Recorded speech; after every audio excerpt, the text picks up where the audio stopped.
देखिए, पहले तो मैं आप सबके माध्यम से पूरे देश की जनता को बधाई देता हूं कि जिन्होंने भारतीय जनता पार्टी और एनडीए को इतना बम्पर वोट देके तीसरी बार देश के यशस्वी प्रधानमंत्री नरेंद्र भाई मोदी जी को बनाया।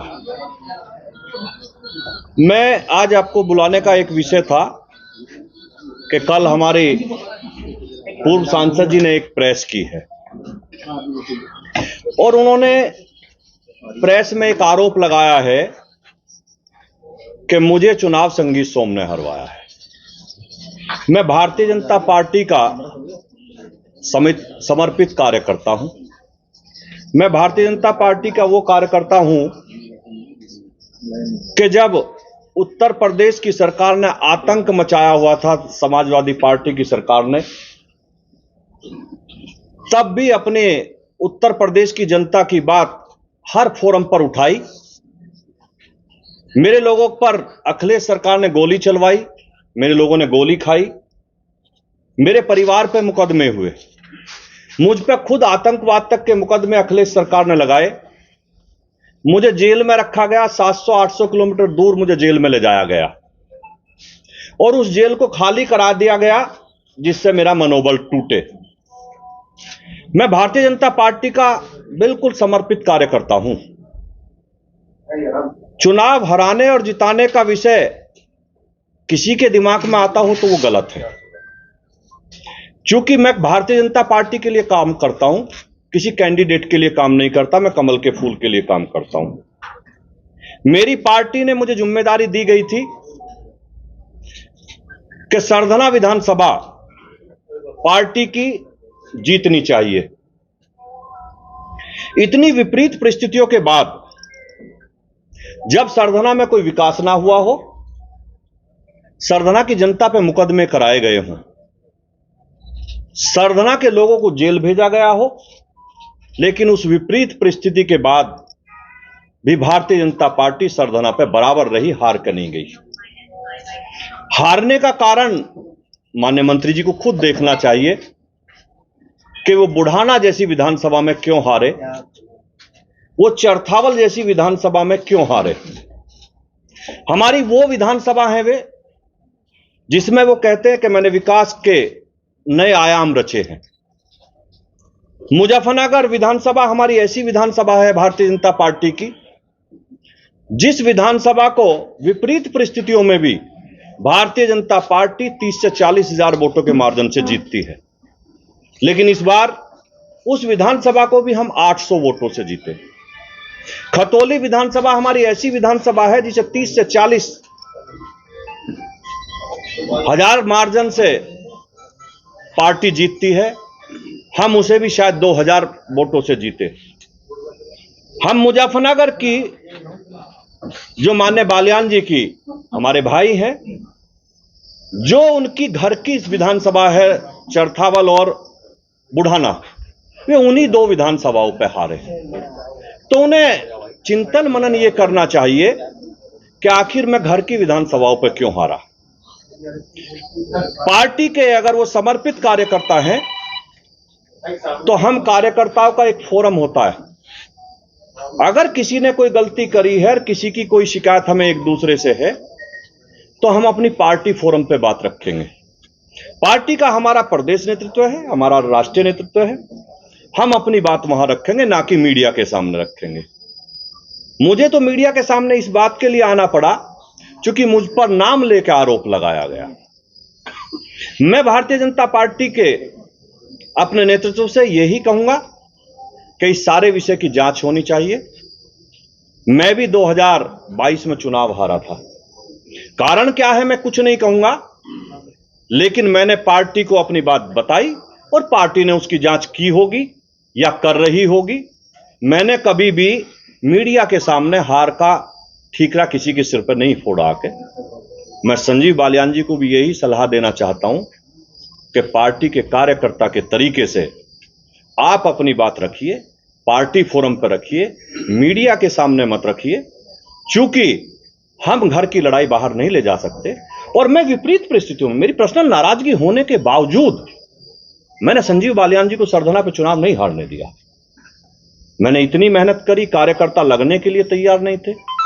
चुनाव के दिन आपकी जानकारी के लिए मैं बता दूं, जो हमारी पार्टी के बचते गए वो भाजपा के बूथ अध्यक्ष से लेकर सपा के बूथ अध्यक्षों को दिए गए। लेकिन उस परिस्थिति में भी हम लोगों ने भारतीय जनता पार्टी को चुनाव जिताया। भारतीय जनता पार्टी का कार्यकर्ता ही चुनाव जिताएगा, ना कि समाजवादी पार्टी का कार्यकर्ता चुनाव जिताएगा। मैं आज आप लोगों के बीच में यही कहने के लिए आया था कि मैं भारतीय जनता पार्टी का समर्थित समर्पित दोनों तरीके का कार्यकर्ता हूं। मैं अपनी पार्टी के लिए दिन रात जी जान से मेहनत करता हूं और वो हमेशा करता रहूंगा। हार जो है भीतरघात की वजह से हुई और विभीषण बताया जा रहा है कि पार्टी के अंदर विभीषण मौजूद है। वो विभीषण किसे कह रहे हैं? अब ये तो आपको संजीव बालियान जी से पूछना पड़ेगा कि वो विभीषण किसे कह रहे हैं। अंतरकलह की बात हो रही है, शिखंडी जैसे शब्दों का प्रयोग रहा है, कितना जायज मानते हैं? मेरे माँ बाप ने मुझे ऐसे संस्कार नहीं दिए कि मैं किसी के खिलाफ इस तरीके के अनर्गल बात करूं, किसी को शिखंडी कहूं, किसी को विभीषण कहूं। मैं केवल इतना कहना चाहता हूं कि मेरे माँ बाप ने मुझे ऐसे संस्कार दिए हैं कि मैं किसी के बारे में खराब शब्द ना बोलूं। बालियान कह रहे हैं मेरा पानी उतरते देख किनारे पर अपना घर मत बना लेना, तो लौट कर फिर आऊंगा, क्या कहेंगे? ये तो उन्हीं से पूछिए कि वो क्या कहना चाहते हैं। लेकिन पत्थर पे सिर पटक के कुछ नहीं होता, पत्थर पे सिर पटक के कुछ नहीं होता। समंदर को वापस आना नहीं आना वो उसे पता होगा। अच्छा सर, एक बात सुन साहब, आपने जैसे कहा कि कोई भी अगर बात की तो उसे पार्टी फोरम में रखना चाहिए था, तो आपने भी एक कमेंट बड़ा ओपन में किया था कि उनका स्तर इस लायक नहीं है कि मेरे से बात कर सके।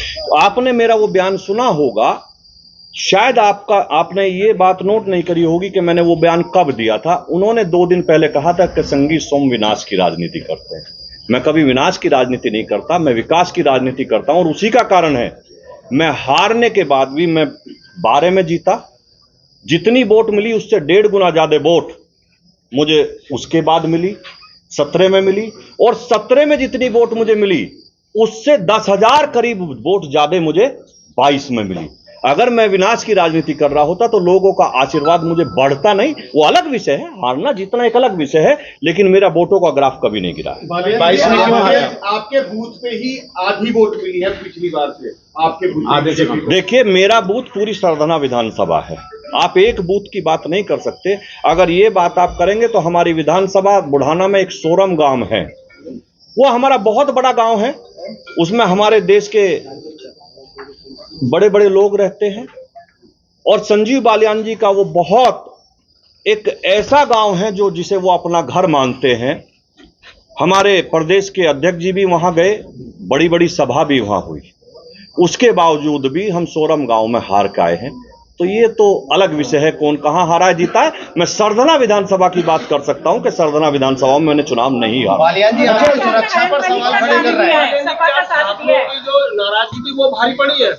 देखिए, अगर आप ठाकुरों की नाराजगी की बात करेंगे तो मैंने कहा विपरीत परिस्थिति के बाद, लोगों की नाराजगी के बाद भी हमने विधानसभा नहीं हारने दी। बालियान जी आपकी सुरक्षा पर सवाल खड़े कर रहे हैं। अब ये उनका विषय है, वो क्या कर रहे हैं। सुरक्षा कोई ओब्लिगेशन नहीं होता। उन्होंने सीधा सुरक्षा अगर अगर आप मेरी बात सुने, हाथ तो मैं सबसे मिलाऊंगा, मेरा कोई दुश्मन नहीं है। अगर मुझे हरेंद्र मलिक मिलेंगे उनसे भी हाथ मिलाऊंगा, मुझे देश का कोई और बसपा का नेता मिलेगा उससे भी हाथ मिलाऊंगा। मैं दुश्मनी किसी से नहीं करता, मेरी सबसे दोस्ती होती है। तो पार्टी को चुनाव लड़ाया और सरकारी सुविधाओं का आप आनंद ले रहे हैं। मेरे पास कोई सरकारी सुविधा नहीं है, सुरक्षा सुविधा नहीं होती। सुरक्षा इंटेलिजेंस की देन होती है, वो सरकार की नहीं, वो तो विपक्ष के नेताओं को भी मिली होती है। इतनी जानकारी सब लोगों को होनी चाहिए। सोम साहब, बालियान साहब ने एक स्टेटमेंट दिया है। उन्होंने कहा है कि उनकी हार में एक बड़ा मुद्दा था हिंदुओं के जो वोट्स में डिवीजन का होना। इसको आप भाजपा के परिप्रेक्ष्य में किस तरह से देखते हैं? देखिए, मैं फिर कह रहा हूं, हिंदू वोटों का ना निकलना, कम निकलना, डिवीजन भी बोला उन्होंने। मैंने बता रहा हूं, हिंदू वोटों का कम निकलना, किसी कारणवश उनमें डिवीजन होना, ये हार का बड़ा कारण। आरएलडी के आने से बीजेपी को फायदा हुआ है या नहीं हुआ? मुझे नहीं लगता, क्योंकि हम जो सीटें जीत रहे थे हम उन्हें भी हार गए। आरएलडी के साथ जोड़ने की वजह हिंदू से। वोट डिवीजन को भाजपा के परिप्रेक्ष्य में किस तरह से देखते हैं आप? देखिए मैंने आपको बताया, ये पार्टी का विषय है, पार्टी इस पे चिंतन मनन कर रही है और पार्टी इस पे देख रही है कि ये डिवीजन क्यों हुआ। चिंता का विषय है ये हमारे लिए चिंता का विषय है।